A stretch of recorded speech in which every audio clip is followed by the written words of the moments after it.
a really shocking fact, it's in my book, it's in lots of other books as well, is that your attitude to money as an adult is largely set by the age of 7 years old. It's absolutely terrifying. And that's why on Money Clinic podcast, one of the things that we ask most of the guests is, what's your earliest money memory? Because often asking someone that can tell you an awful lot about their attitude to finances now. I mean, I don't know about... What's yours? We'll do watching my mum and dad. Like, I used to sneak downstairs and peer through the banisters and watch them, because I knew that they were like up to something in the kitchen, and they had all of the kind of budget out and the money. I mean, this was like the early 80s, so there was cash. They were counting out cash into envelopes, which is a method of budgeting that's like making a massive comeback. Cash stuffing, they call it now.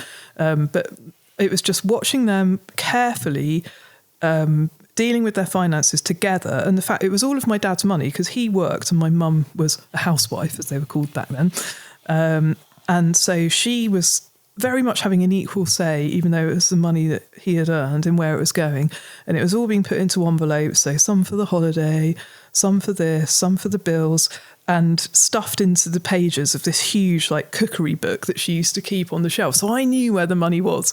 And the question that everyone always asked me was like, did you ever steal any? The answer was no. I would never have, I would have been far too scared. And she would have known, you know, as my mum was like on it, that something was missing. But maybe that memory has instilled into me that being careful with money is something that you've got to make time for.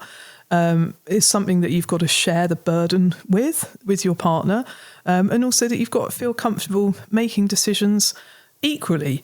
I mean, I earn a lot more money than my partner does. This is something that I discuss in the book. It's quite common. You know, you're never going to get two people who are exactly the same financially. One might come from a wealthier background, and it changes or a poorer over time. Background. Exactly. You know, family circumstances can change in a heartbeat. So you've got to, you know, I've always strived to have that, you know, in my relationships, whether with friends or with romantic partners, that there is this degree of honesty and acceptance, rather than a sort of show-offy status, flashy, I've got a better car than you have, that kind of stuff. So, and I think that really kind of informs how I'm grounded financially as a person. Sorry, that was a very long answer. No, that's all right. What's your first money memory? Come on. My parents were always like, you need to know the value of money. So if I wanted to buy something, from like a young age, they're always like, in the summer, do work experience. Don't just play around, so you can know the value of money. Or do chores like wash the dishes, clean the car, set the table. Slippery slope, paying children for chores. Yeah, but my first actual memory was probably going to like summer camp. Okay. Like, you know, go to like sports camp for like 2 or 3 weeks in the summer. And obviously you get like lunch money every day.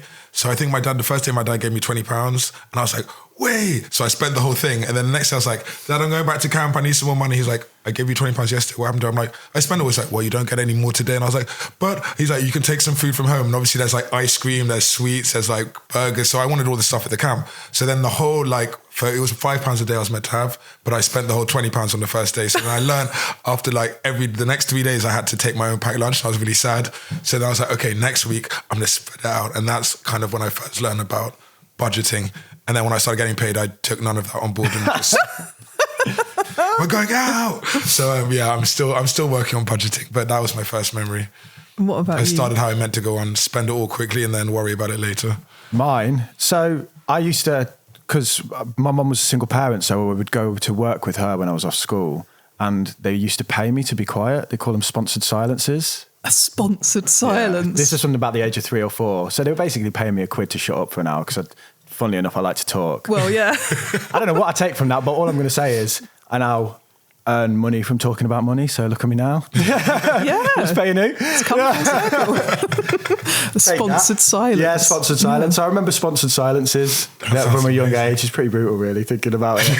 You think people can change personalities? Oh, God, yes. I feel like I definitely did, because I used to have a credit card and then I went off in the deep end, and then once I paid off, I said, never again. I don't care if it's good for your credit rating. I said, I just can't be trusted with a credit card. I don't want to be, I have no overdraft, no credit card. And I think from that day, my finances drastically improved. It's probably really good for you to have that bit of trauma experience. It was in university, and then after university I graduated. Never again will I have overdraft or credit card, I decided. So I think everyone makes mistakes. Sometimes we make the same mistake again and again and again, in life, with money, with relationships, whatever. But the key thing is that you learn from it and you move on. And also you forgive yourself, because there's so much shame attached to money. And that's one of the reasons we don't talk about it, because we don't want to admit that we don't know. We don't want to admit that we're a bit kind of lacking in knowledge, or that we've been a bit silly and we've spent too much money on stuff. We feel like idiots. So we just bottle it all up. And I think that's why it's so wonderful that you're on YouTube. There are places where people can go on social media, like on their own, to learn about this without having to talk to someone, because that could be the precursor to a real life conversation where they say, to their best friend or their mum, or maybe even a counsellor, you know what, I need some help.